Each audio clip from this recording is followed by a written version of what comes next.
CFFN logo presentation, examining how that logo came to be. This is Ben Wood, 2009. Here we see the current CFFN logo. It uses the Nepali sun and moon motif, and has the full CFFN.ca web link attached to it. Looking at the beginnings of the organization, it started in late 2005, early 2006 as the Canadian Network for Democracy in Nepal.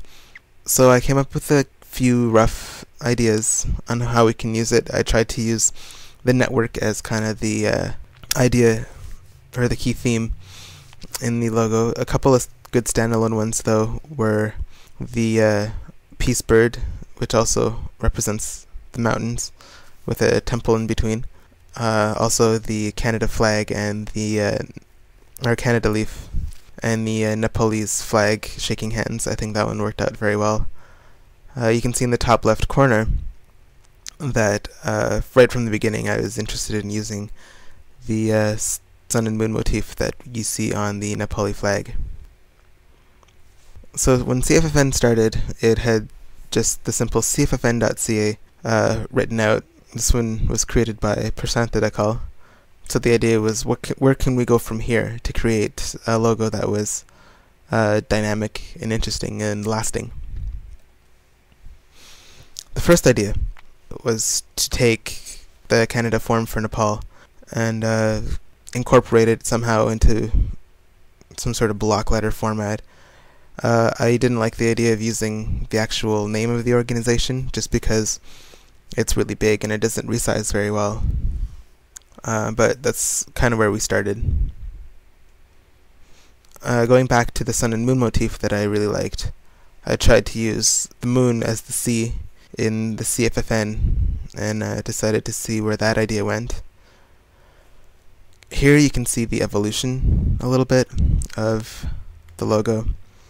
I took it and used some computer software, and it was a neat idea, but it wasn't very dynamic. It didn't really even look like the sun and the moon like in the flag very much at all.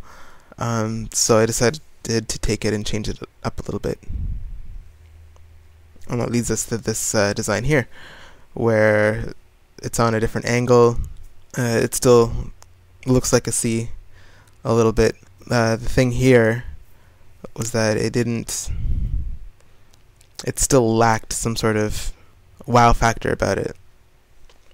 That's when I went back to the drawing board and decided that maybe if I shifted the perspective a little bit, looking like it was coming out of the page and going back into the page, that it would emphasize the sun a little bit more, and it would give it more of a 3D look to it.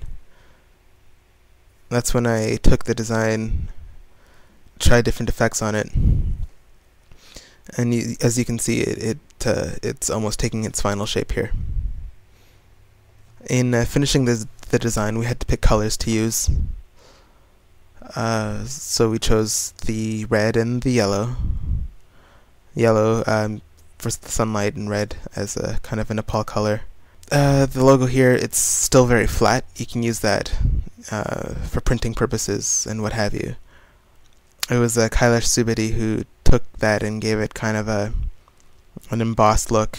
I took his idea, went with it a little further, kind of to give it a nice gloss finish, give us a little bit of shadow for depth, and that's basically the logo that we have now. The only difference between that one and the one that we're using today is that we added the C to it. It wasn't readily apparent that the C was part of the CFFN.ca, and there had been reports of people visiting FFN.ca to find our organization online. So we did clarify that by adding the CFFN part, while still using the moon design. So some of the symbolism that you see in this logo, the sun and moon motif, is straight from Nepal's flag. It gives it that Nepali context. Here I've taken some artistic license on it. The sun is kind of representing the light, is rising from the moon itself, which in this case represents darkness. The moon is out at night. That's kind of the obvious connection. Also, it's a darker color, having the red color there. The sun rays are radiating in all directions, mostly pointing upwards and towards the CFFN. These rays kind of represent the hope that CFFN was hoping to bring, both when it started in a political context and even today, now that we are pushing more towards education. I think that the hope still certainly is part of that.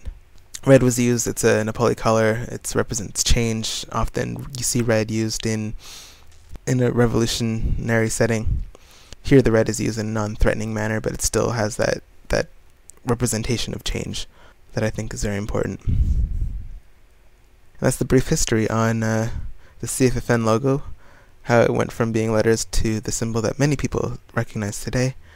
My name is Ben Wood, and thank you.